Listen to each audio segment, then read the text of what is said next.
দেশের প্রাণ প্রকৃতি ধ্বংস করা, মানুষের জীবন জীবিকা ধ্বংস করা এটা হতে পারে না।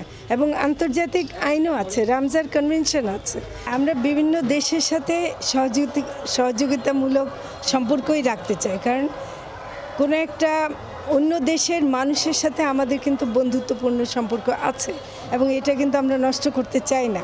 কিন্তু যেটা দেখা যাচ্ছে যে আমাদের যে বর্ডার এলাকাগুলোতে আমাদের যেখানে আমাদের প্রাণ প্রকৃতির সাথে সম্পর্ক যেই কাজগুলো, সেখানে ভারতের মেঘালয়ে মানে বিশেষ করে হাওড়ের সংলাপে এসে জানলাম যে তাদের ওদিকে মাইনিং হচ্ছে, ইললিগাল মাইনিং, তাদের ওখানে ডিফরেস্টেশন, গাছ কেটে ফেলছে মেঘালয়ে।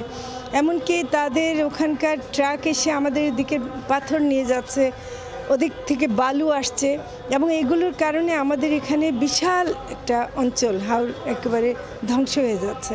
তো সেদিক থেকে আমাদের কথা হলো, এই কথাগুলো আমাদের মিডিয়াতে আপনারা আরও তুলে ধরবেন আশা করি।